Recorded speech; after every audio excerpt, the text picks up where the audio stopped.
Hello, so we have Erik Vollebregt from Axon Lawyer, so hi. We have Stefan Bolleininger from Beyond Quality, so hi guys, how are you? We are fine. Great. We've already started Star Trek jokes, so this is. Okay, so great. So as we've said, we have really an important topic to talk about today. It's something that is really people maybe have no clue what we'll talk about, or some people have some really interest and maybe will have their questions. I have prepared, so I can say I made my kind of homework, so I have prepared some question. I picked some questions that people sent to me per email, and I picked some questions that were already on the chat here. But as I said, don't hesitate to go on the chat and to just write your question, and we'll ask these questions just after we'll go through all the one that we have here today. Let me make it better. No, switch. Just changing this. And decreasing that. Okay, now it's good. So let's. Oh, sorry. There we go. Here we go. So the first question I have to ask, and it's maybe just an introductory question for everybody.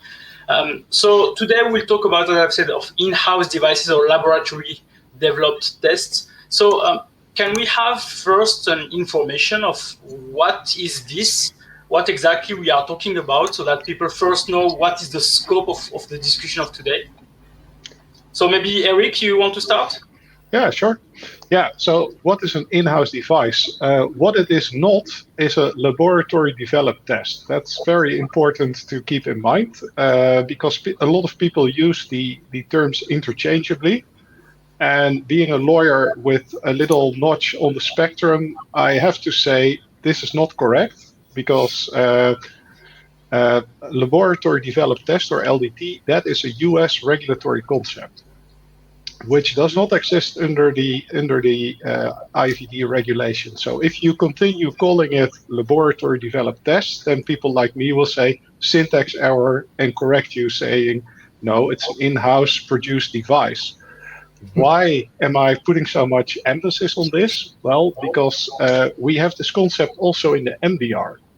So it's interesting that the MDR and the IVDR both share this concept of in-house produced test.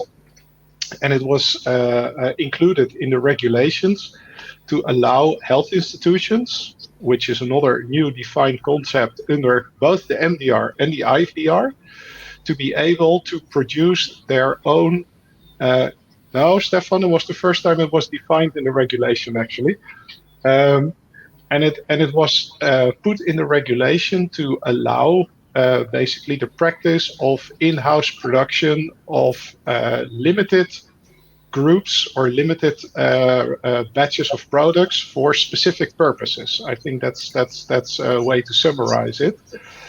And we've got a special regime for that in the IVDR that says, okay, you can do this, but then you don't need CE marking, but there is a procedure for it. You need documentation that looks a lot like technical documentation. You need a production quality system, and there's also national authority oversight. So basically, it's a bit like having a class 1 device, or in the IVDR, basically a self-certified device. But maybe Stefan can comment a bit on the strictness of the controls. Yes, that's a good thing. What I really love on that, but as you started with in-house device, I can tell you what it's not an LDT. I will start with the second topic about it deals about health institution. What is a health institution? Well, what it is not a spa, not a fitness center or a gym. Yes. Yeah, when you work as consultant, you often get such things. Yeah, but we use our devices only in a spa. Could it then be an in-house? No. And you get that a lot. So what it is, it goes about organization with the primary purpose to care and treatment. So if you want to have the in-house device to be used, and you want that regime, which is not bad, you need to be a health institution with care or treatment of patients or public health. Okay, so normally you got a laboratory or you got a pharmacy within that organization, and it's most likely because of the IVD part, it's covering mostly on the laboratory part where you can develop or create your in-house manufacture test. And that is actually a good thing because that makes healthcare for specific purposes quite simple. Yeah, let's say, for example, we have our first zombie apocalypse and you need to test people for the zombie apocalypse virus, then I can assure you that hospitals will develop a test for it before there is a CE mark test, for example. So it's very, very useful in that regard. In the Netherlands, we see it very much with rare tropical diseases, where hospitals develop the most fantastic tests for it. And also, I mean, what I can say for the Netherlands is that we see that a lot of the hospital labs are actually really dependent also on being able to do this because they produce a large part of their installed base in tests themselves. So mainly, we talk here about health institutions, so hospitals, laboratories that are doing medical analysis, those kind of things that are really linked to healthcare, to treatment, as we said. So those, as you said, Erik, those companies or those institutions, they have the right to develop the test and then to use it on patients. And what is the regulation in that case? Is there a regulation for them that they have to do it on a certain way? They have to be verified, tested, checked, etc. In comparison to maybe a medical device company here. I think it's good that you mentioned use on patients. That's also an important part in this whole discussion because often hospitals also buy research use only devices. And research use only devices are not the same as in-house produced devices, right? Because RUO devices are completely out of the scope of the regulations and they are not allowed to be used on patients. So actually what you can do is you can, as a hospital, you can buy research use only devices and then use them on patients, but you can only do that after you've gone through the in-house produced devices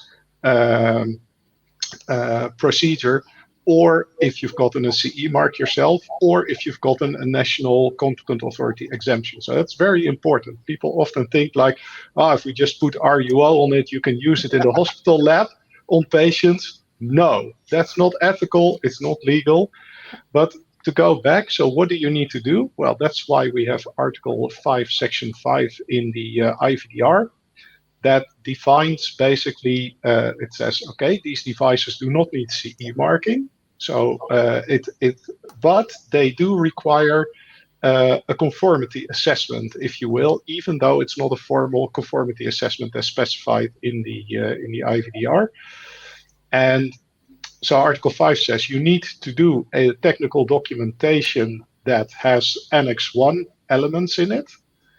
And then there's a whole list of requirements, A to all the way down to I, that describe all kinds of things that you need to do. And it also describes stricter controls for devices that would be Class D if they were normal CE marked devices. And there's a lot of little requirements, like you can't transfer them from one legal entity to the other. And also I think that's also one of the questions that Stefan and I can also discuss is you need a production quality system, which is a very, I think, controversial requirement, at least controversial for the people that want to produce them, but it's not so controversial, I think, if you look at it logically. So the question is that, for example, as you said, so my laboratory, usually the laboratories like that are ISO 15189, which is a standard specifically for quality of medical analysis. So this is mainly how they are accredited. So the question is it sufficient for a laboratory to be accredited through this normal standard that they are doing in comparison to medical device company that are ISO 13485 with other procedures? So is there here a gap that should be filled, or this is sufficient? Maybe Stefan? You took it exactly on the right way. The laboratories have the 15189. The manufacturer has the 13485. Is 13485 sufficient? No. You need to fulfill MDR or IVDR Article 10.9, or .8. And because these are some manufacturing requirements and the quality management system you definitely need to have. If you think about it, would be a class A IVD or a class 1 MDR device. So in that cases, you need to apply the Article 10.9 or Article 10.8, and that's here the exact same case. So 15189 is required, yes, for validating and the purpose of being a measurement. However, then you will have the information that you need to apply IVDR as well, and that means Article 10.8 and all the chapters should be used in a very good way. Or sorry, .9. Yeah. .8. So, .8 for the IVDR, yeah, Stefan. Yeah. .9 for MDR, .8 for IVDR, but it all goes A to M. Yeah, no, exactly, and I think this is important because there is a lot of controversy in, and also I think a bit opportunistic interpretation in the market. I've seen also there's a group from the Netherlands, the IVDR task force, that is really pushing heavily the idea that ISO 15189 certification is enough also for production quality system, which I think it's just not true. I have a very good hunch that the NDCG guidance that's currently in preparation is going to, and is currently being circulated among stakeholders, is going to say, no, ISO 15189 is not sufficient for production. I'm willing to bet a good bottle of wine on that with whoever wants to take that bet. So IVDR task force people, you are on. This is Absolutely. a bet I am pretty convinced I'm going to win. So if you think ISO 15189 is sufficient for producing devices, then think again. As Stefan has explained, if you want to produce devices as a legal manufacturer, CE mark IVDs, you need a 10.8 quality system, and the exact same thing is also true for producing devices as a health institution, because otherwise. And I've had these discussions actually with people from the IVDR task force where they said, yeah, no, but ISO 15189 is sufficient for production. And then you challenge them and you say, tell me where it says production in the ISO 15189. Tell me how this is sufficient for production. And they can't. I mean, of course, it's annoying that you also need to have a production quality system because it's homework, but it doesn't mean that it's a good idea and that it's something you have to do. So one of the things here that maybe I'm asking myself now is more about the laboratories or hospitals are not medical device specialists or manufacturers. Maybe some of them have no clue what is happening now, the changes that are coming at all. So here is my question maybe for everyone here. So I am a laboratory developing and validating my own medical tests or medical analysis tests. I discover from a colleague, I just discussed with somebody and say, oh, we are buying a CE IVD product that is already on the market. So am I acting illegally now? Because there is a product that is on the market. And one of the rules is that if I have my device and I can prove that there is nothing else on the market, I can continue to use my device. So now, if there is something on the market, am I acting illegally if I use my device? Nice one. Would you like to start, Stefan? Or shall From my perspective, yes. From my perspective, because or even for IVDD to IVDR transfer, you do not have the IVDR in-house device anymore, or can have it anyway. So there's no grandfathering from existing ones. So if you have now a CE mark medical device on the market, from my perspective, it is now not allowed anymore to take the in-house development test into account, because if it's exactly the same device and if it fulfills your purpose, you need to take it. That's how the rule shall be interpreted from my perspective. So, but I said we can be ignorant, if I can say, on all those things. So we are using that since maybe months and months after discovering that. So is it like all the tests that I have done are illegal, or? Well, that's a relevant question, because there's the scenario that Stefan mentions, like I want to start with an in-house produced test. I have to look around me in the market and say, is there an equivalent test? And if there is, then I need to buy it rather than produce my own. But there's also the situation where, exactly as you described, Monir, that you've been doing this for months, maybe years, and you have an installed base of your own tests that you have invested in, and then suddenly a CE mark test hits the market. Then what you you need to do? And this is actually not clear. If you read the text literally, basically you would need to conclude you cannot, you have to stop producing more in-house produced tests. But I must also say, this is a matter of interpretation that has not been completely resolved. And I think this is one of the points where the MDCG guidance that is underway is hopefully going to help us. But from what I have seen, it is probably not going to answer that question unambiguously. So do you think I there will one be one point talking about that guidance. It is very vaguely described if you need to take it from the market. Erik, you're fully right. Where I see my justification on it, when I think, okay, I have my device already on the market, but I need to, as a device, I need to make my public declaration available, and I need to review it time by time. And during that, I need to reconsider my technical documentation. If I find a similar device on the market, then I am not unique anymore. And if I'm not unique, I'm not an in-house test anymore. So in that case, the tests will not be void, which has been done in the past. However, it limits me now on that point to bring new tests to the market. I think the problem also there is that the supervision of these tests is national competent authority competence.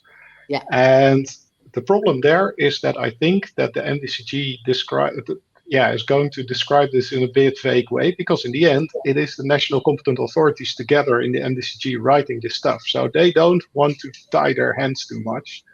And I think in the end, there will be quite a lot of wiggle room on national level as to whether you need to stop if somebody else comes on the market or not, which is still, I think, a big matter of interpretation. So at some point, we will get a question to the European Court of Justice, or they will clarify the MDCG guidance.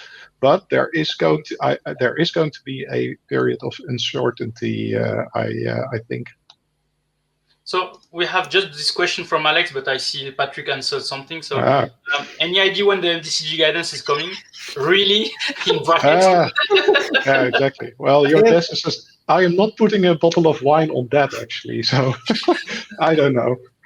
I think it's I mean, we'll see it when it gets there, but yeah, I think the problem with these MDCG guidances is, as we've seen with the, for example, also NDR classification guidance, people have been fighting about it forever, and then suddenly it's there.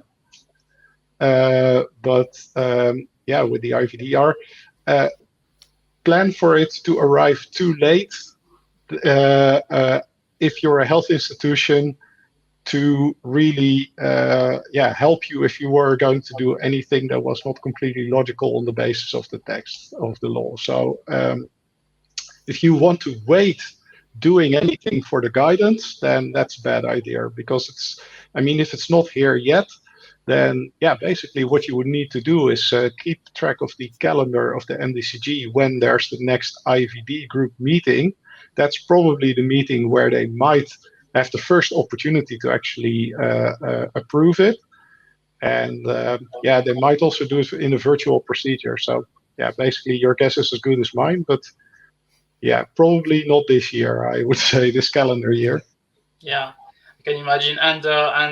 So it's always a kind of thing. We have the EC implementing the rolling act, implementing plan, a rolling plan that is published, but sometimes the dates are changed from one to the other. So it's also not like a fixed date.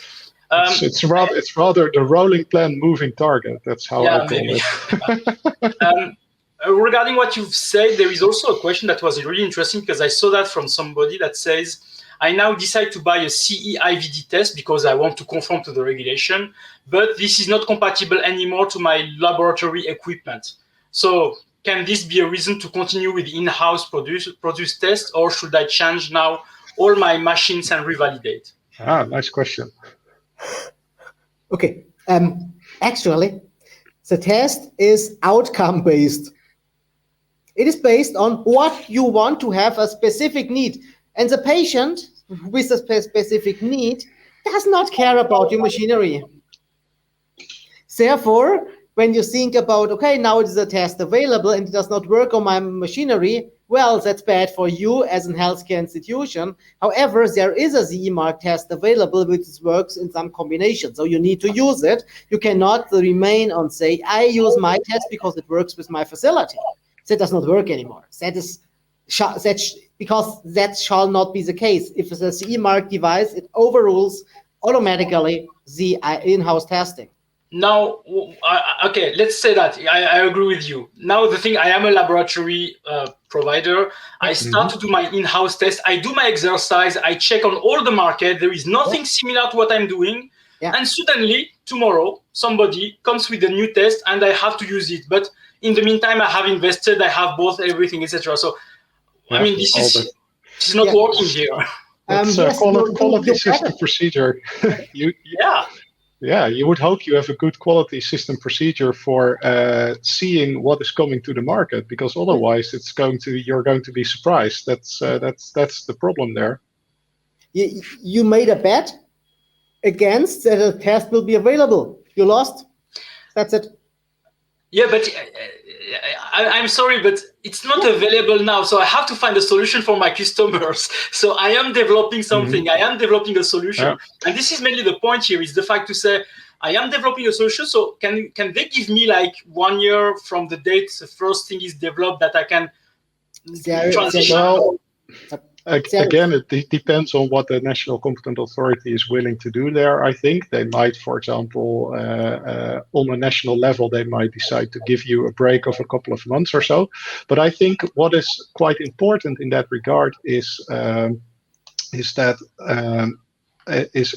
concept I've been advocating myself, and that is that it also this situation that you can actually be, let's say, preempted in doing in-house development by CE mark devices means that as a hospital, you also need to go out into the world more, and maybe perhaps if you think, okay, this company would be able to actually develop a CE mark test that could invalidate my investment, it might be a good idea to enter into a partnership with that company that makes a CE mark test, so that the development, so that you basically co-develop the CE mark test.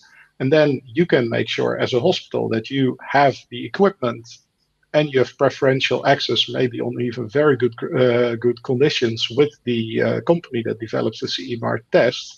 While on the other hand, you can also continue to run the test, because the IVDR has as a basic principle, every test must be CE marked.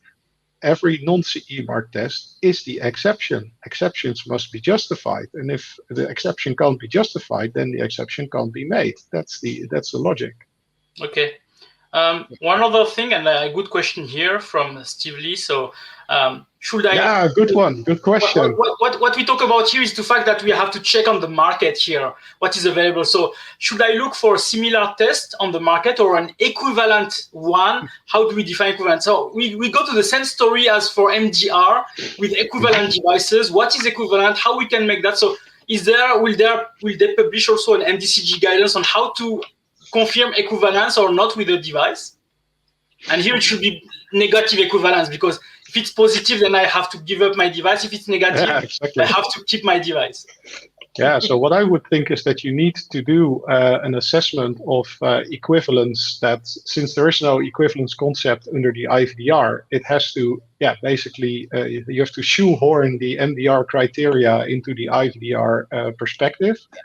And definitely not look for similar, because similar, that's, as a lawyer, I would say that is way too vague, right? I mean, that's, if I would tell my children, here, you both get something similar, they will still find differences to fight about and say that the other one has gotten something better. Or when you are trying to rent a car and say, we'll give you a similar. Yeah.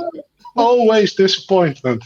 So therefore, go for equivalent. So And equivalence, yeah, what could that look like? I mean, it means that you have to look at all kinds of things like technical equivalence, biological equivalence, and also don't forget for IVDR, clinical equivalence, because you also need clinical performance data for the IVDR. So these are all relevant elements. I've seen that also in the same way in the guidance. However, actually, from my perspective, I tend to disagree with Erik and the creator of the guidance, because I don't know who created it. I just read it and see, hey, it deals about output. I don't care about biological or clinical equivalence. It is an in-house test with a specific output. It shall give me, because it's a single need. It's not a massive need. It's not a competitive need. Exactly, it's not a competitive need. It's a single need, and therefore I would go for, does it give me the same output by maybe also a different input? Actually, if it's in-house developed, I don't care. If it's a saliva COVID test or if it needs a swab stick, I want to know what's my diagnosis, if I'm positive or negative. If I get the zombie apocalypse, positive or negative. And it's also, equivalence is mentioned nowhere in the law. So that's another thing that, again, as a close reading lawyer, I would have to say, yeah, it's nice that the people writing the guidance pull equivalence out of their behind somewhere and then say, yeah, let's go for equivalence because the MDR uses it too. Because the law says that what you need to demonstrate that the target patient group's specific needs, so what specific needs, right? Cannot be met or cannot be met at the appropriate level of performance. And then it says, okay, equivalent device, but you also have to go through this whole appropriate level of performance test as well. And I think that's a compounding factor that also creates a lot of room where you can say as a hospital, look, we need a higher degree of specificity than that the CE mark test can offer, for example, because otherwise we can't filter out the latent zombies from the non-infected people, for example, or we need a particular, let's say, speed of test. Let's say, for example, the fact that if you have an epidemic that is really raging, and you have a CE mark test that takes, I don't know, 2 days to complete, but the hospital can make one that takes an hour, that is a freaking relevant difference, for example. Exactly. That's great.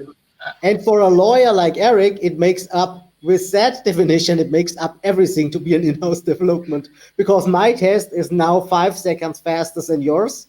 And also it takes one reagent less. Yeah, well, could be a performance.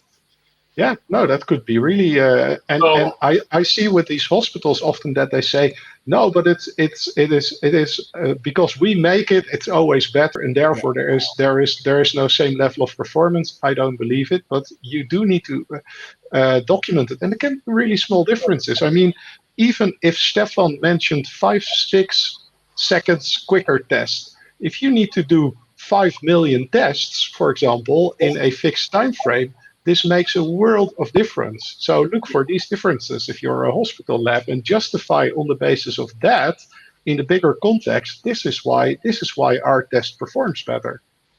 Yeah, no, I think it's great.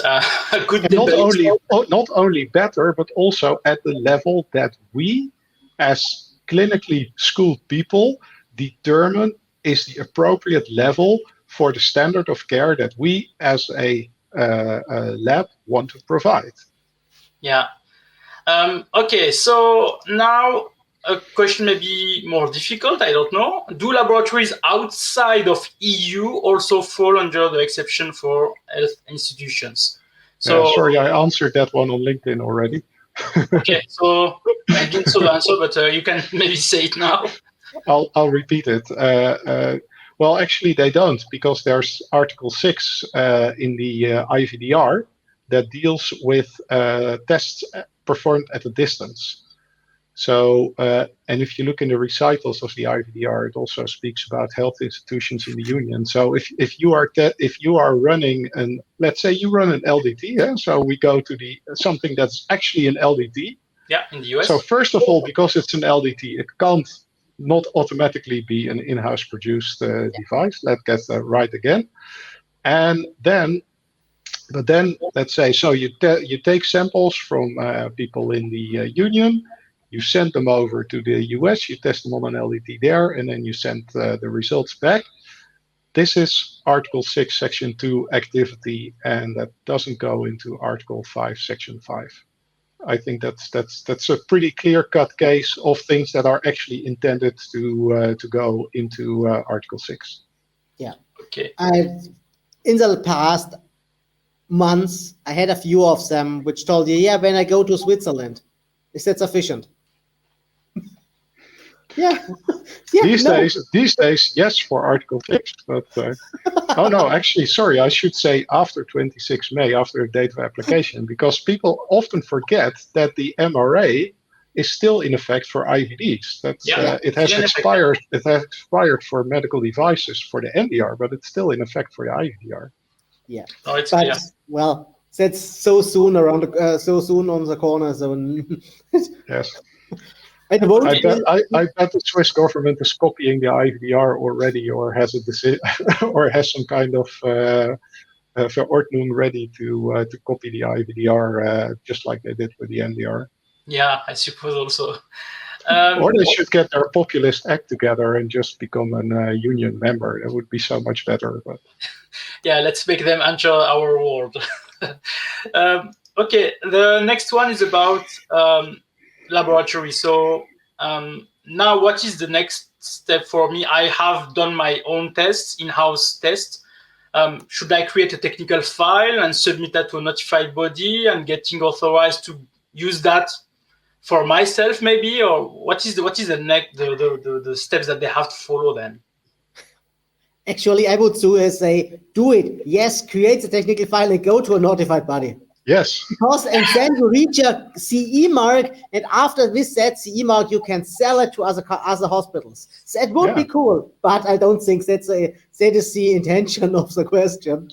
From the question's attention, I would say, create a technical file, yes. Go to a notified body, no. No, because that would be normal conformity assessment under, what is it, Article 49 or 48, I always forget, which is exactly what you do not have to do for an in-house produced device. So what should I do then? What is the process that I should do? So I have mine, there is nothing on the market, or I want to make it like a CE mark, maybe, device? Or No. What you need to do is you need to issue your declaration that Stefan talked about earlier. If there is a national notification requirement, you need to notify to the competent authority, and then you go, and you produce, and you test. But for your own, not for the others? Yes, for your own, not for the others. You're not allowed to give it to others. Yeah. Or to produce for others. You are allowed to actually give the concept of your test to others so they can produce it themselves. That is allowed, but you're not allowed to produce for others. Right. Okay. Sharing intellectual property is allowed, yeah. So then now it means that any laboratory or health institution that are in Europe, they have to contact their competent authorities to tell them we have this list of in-house devices. Yes. And it's like getting notification that, yes, you are the product that we are doing. Is it correct? Yep. That's what the law says. So it's possible then also for the competent authority to say, we have this CE IVD that is existing. It should replace your device. So do you think this is something that they can do also? If the competent authority finds out there is a CE marked device which fulfills the same purpose than yours, I think that the health institution is in big trouble. Okay. Because they shall have a procedure to find out what they're having and send the justification why it is or what is or what not. If they cannot go on that very clear requirement, then, well, it's up to the competent authority to decide if they want to close them down instantly or give them a few weeks to transfer. Yeah. So one thing that is clear also is that as you said, Erik, also this laboratory or health institution should have a good regulatory update department checking what is on the market, verifying every month. Which they don't, but which nobody has, by the way. So if you go to hospitals, they never have that. Between theory that we are talking about now and reality, I mean, it's like there is a big gap here on what they have to do, and they will have to hire people who know about that or hire consultants, but it's not like they are ready for that. It's like they don't know at all what they have to do, I suppose. Well, it's not so much that they don't know at all what they need to do, but it's I think it's a mixture of that they are totally pissed off that this requirement came into the law without them noticing. So I think that the whatever association represents the hospitals in the IVDR legislative procedure has been sitting on its hands and not paying attention. That's definitely something. Or their lobby was unsuccessful. That's possible too.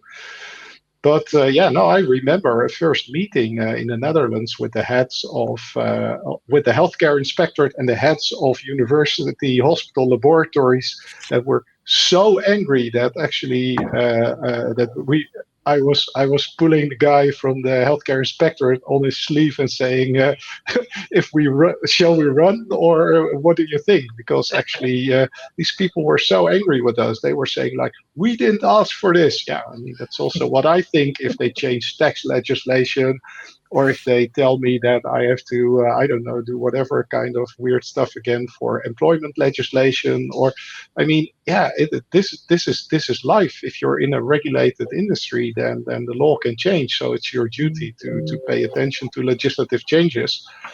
And again, it is not rocket science what they ask, because often people are like, we're so angry that this is happening. But I think if you reverse engineer, if I look back in what were Dutch hospitals, because that's my reference frame of reference, if I look in the Netherlands, hospitals already did a lot of quality testing. They already had these checking circles where they would check each other's tests and so on. So a lot of quality stuff was going on anyway.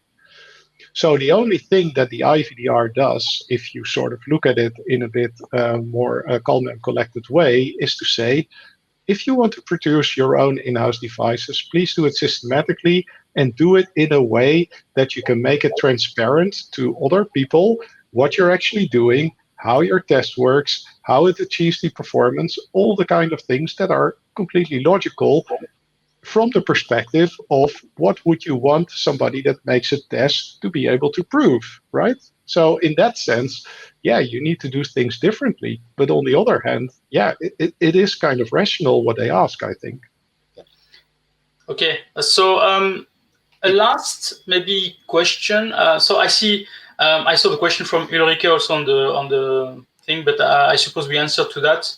About wait for one thing because Erik, as you have seen also that guidance which is currently in the stakeholder reviews, there's a talking about the term manufactured. I had a following situation in my mind when I read through that, and was the following idea. Looking into it, that modifying or manufacturing in a health institution means also significantly modifying an existing device. Yes, instead about, okay, if I am now a manufacturer and want to benefit from a significant change and cannot benefit because I need to implement something like a significant change, I will tell now all my hospitals, here you are with the basic, and this is a tool set and the instruction. Here you go, bring it, and then it is your own health care institution manufacture test.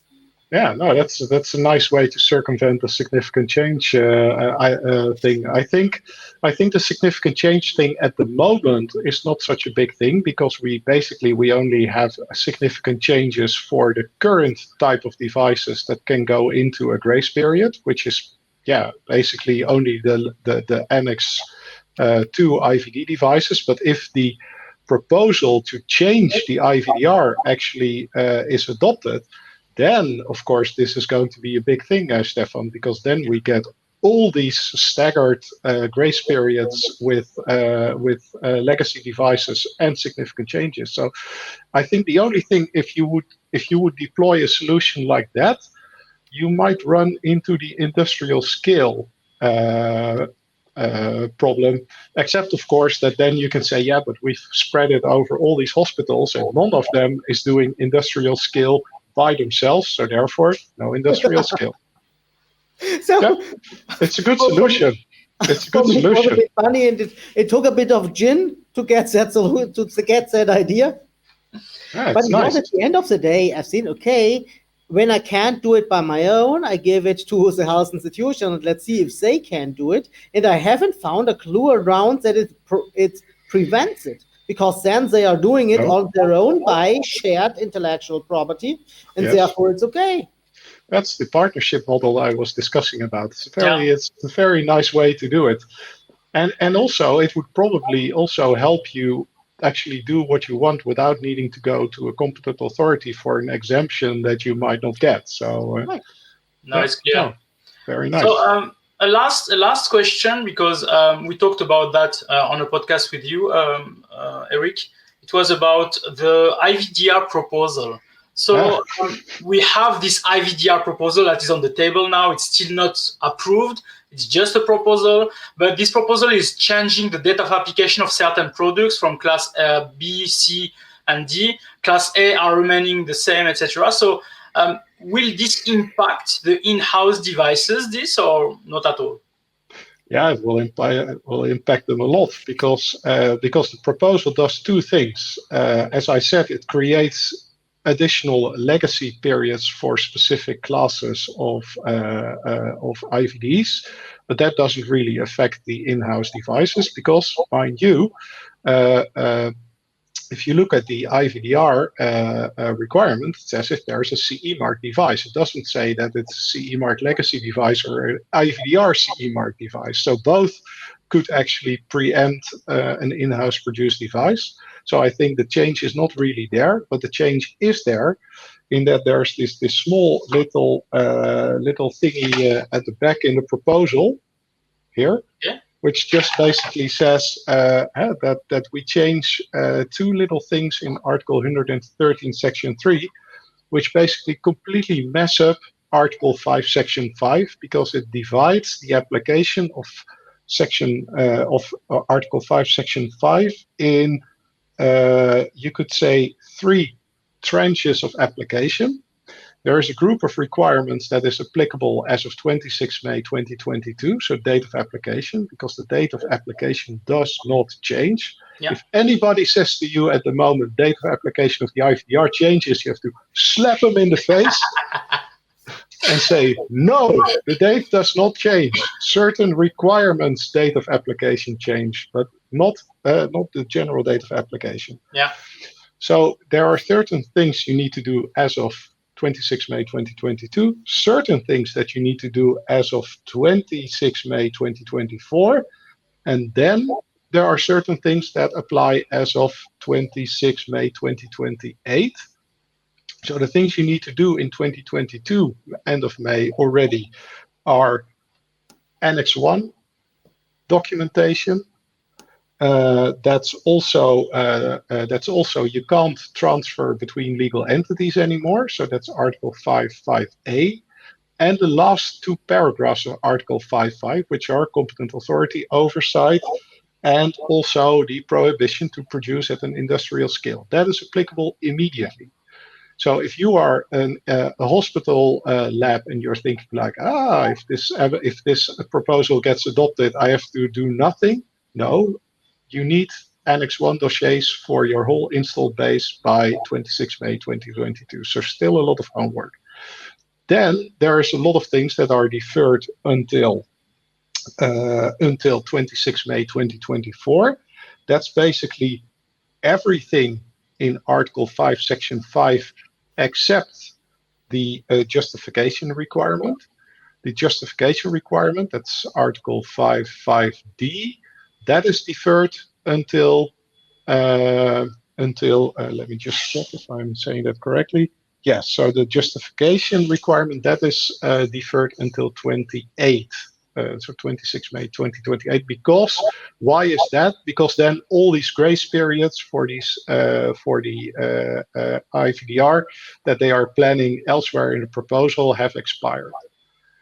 So really, this is very important for these labs, that they have to have these 3 dates and the tranches of things they need to do very well on the radar. Of course, provided that the proposal actually is going to be approved. Because I just looked right before this meeting, and as I can say at the moment, last step was 22 November in the legislative procedure, and the council is still working, so the member state is still doing its first reading. And I saw that the Spanish parliament has provided a helpful opinion completely in Spanish saying, yes, this proposal is in accordance with the principle of subsidiarity. Very nice. But yeah, so they hope that they can actually finish this proposal before the end of the year. But it's not leaving the parliament a lot of time now that the council is still not finished with it. Probably the Envy committee is looking at it already if they are clever. But yeah, it's going slower than I expected, actually. Okay. And in terms of what you've said, like there be Annex 1 that they have to fulfill, etc. They have to do it like for each devices. They have no knowledge maybe on how we are doing that. So mainly, I suppose here a lot of consultants will go inside this this hole, if I can say, to help them. I hope. Well, that's one way to put it. Or we have a lot of hospitals or a lot of labs by 26 May 2022 that are saying, sorry, I have no documentation, bite me, shut down my lab, see how you like that, no more tests for you. That's another possibility. Okay. So it's opening. I mean, if there are some consultants listening, maybe go to your local laboratories and check what they are doing, and if they are needing some help, and maybe alert them, tell them that you need to be conformed by this date for your products, because as I've said, I am talking mainly here to regulators, to quality, regulatory affairs for medical devices, etc. So I don't think there is a lot of laboratories that are listening what we are saying. I mean, a lot of laboratories like a health institution, etc. So maybe we have to inform them in our manners to explain to them that what is coming, because apparently, there is no kind of group of people that are representing them that are. Well, there is, but they are putting the emphasis on the wrong things, I think. Saying things like you only need ISO 15189 and you don't need a production quality system. That's. But rather, there's one more question that I saw in the chat, and that is, are there templates for technical documentation available? Well, yes, there are. Actually, the IMDRF has made pretty nice templates for technical documentation. And of course, there's Annex 2 of the IVDR that sets out in a great lot of detail what technical documentation should look like. Annex 1 is, well, has all the general safety and performance requirements in there. So I would say, yes, there are templates, and they've been in the law for since 2017 when the IVDR was adopted. So it's not like this is sort of falling from the sky all of a sudden, so to speak. Yeah, but as the question asked by Ulrike, so it's mainly about also the fact that they have no time to do it. It's why they need template, but template is something, but you have to have somebody to fill that. And to be honest, it's not a template that will save your life on this kind of thing. So no, I mean they are general templates, but again, also you're like, oh, this is happening only now. No, the IVDR is in force since 26 May 2017, more than 4 years already. So if you have started to do this now, then you've been, I think you've been going to the casino and betting on the wrong color. That's really. Yes, as they betted that zombie apocalypse is earlier than.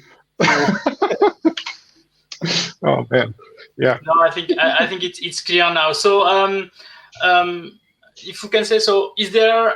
So I don't see any more questions on the chat. So is there any last advice maybe that you want to tell, or something that maybe to summarize what we just discussed today? So is there something that let's do it that first, or as Erik says, let's create scenarios for each situation? I mean, here there is 2 scenarios: you win or you lose. So it's not like a good one. But is there any last word or any last thing that you want to say to the people here? Stefan, You go first, Stefan. Okay, one last thing. Start up first and decide what kind of tests do you have outside of the CE marked area right now. Note them down, make it in a little list. Laboratory people like Excel lists, I know that. And create a list. What do you want to do? What is the purpose? Do you have GSPRs or do you met them? And why do you think do you need that kind of test? What makes it special, and is it's not another one available? And with that is the first start you need to go, and then you decide how about the next step. But hey, that's not rocket science, can be done within minutes, actually. I don't know minutes, but yeah, it's not. So most laboratories have between 5 to 20 in-house tests. Yeah, exactly. It's what I was also thinking, like this average 20, 30 maximum. But if you're a central lab or have a specific lab or something in a centralized way, then it will be huge. But if you see normal ones, can have very small numbers. Mm-hmm. Erik? Yeah, I mean, I can only say that I can only quote Immanuel Kant, the great philosopher that was just the same kind of autistic lawyer type as I am, and that is dare to be wise. Make sure that you know what the requirements are and don't wait too long with actually doing your homework for them. It's like I tell my kids, if you wait until the last moment, then it's going to be drama. And then, of course, you're going to blame everybody but yourself for the predicament that you're in, but you have nobody else but yourself to blame. That's the problem. So really start doing that. And if you don't have the capacity, then try and I mean, there aren't that many good consultants to begin with, so make sure that at least you find the right ones, and also expect them to pay what they cost, because that's not a problem that the hospitals I've spoken to don't have budget for this, and that's because these poor hospital labs have been bad at explaining to their management, hey guys, something very critical to our testing capabilities is coming up. So I think hospital labs have been very bad internally at telling their management, if you don't give us money for this, if you don't give us resources, it is no more tests for you. How about that? Would you like us to shut down? And this is the kind of really intense discussion that you are going to have with your management. If you're a test lab and you are under-resourced for this, then it's not a question of, I think, blaming the legislator, because that train has left the station, really. So it means that you have to blame your own management, or at least get their attention, and draw a scenario, make a scenario for them. If you don't give us money for this, if you don't give us resources for this, the consequences are this. No more tests. Is that what you want? We can't test this anymore. We can't test that anymore as of that date. Is that preferred? Yes. Okay, then we go for this. And it's sad because it's not in the DNA of these hospital labs to say no, because they're not the department of no, but they have to tell their management what is the consequences of choices. Exactly. I mean, it's penny wise, pound foolish, basically. Yeah. So we have maybe to go to each of our hospitals or labs and ask them and tell them in our local area. So I don't know if you have some. But yeah, I think this is really something that is really important. I mean, we can be affected ourselves, because mainly we need also those tests for our health. So it's something that really the institutions and the laboratories need to understand. And I hope we can make them aware of this.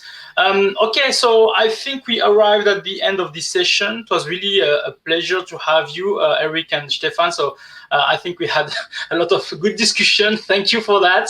And I hope we'll find another topic then, and come back again to discuss another element and try to educate as much as possible the people that are on the audience today. Okay, so for everybody, so thank you if you've joined us. Thank you for the question that I got. Thank you. Don't call them LDTs, Steve. Please don't. They're not LDTs. Thank you. And he calls it LDT when we said he should not. So great. Thank you. And anyway, this live session will be replayed next week. So if you want to hear again what we said today, so you can get that next week. Okay, thank you everyone, and I wish you a nice day. Bye-bye. A nice weekend also. Bye. Nice weekend. Bye.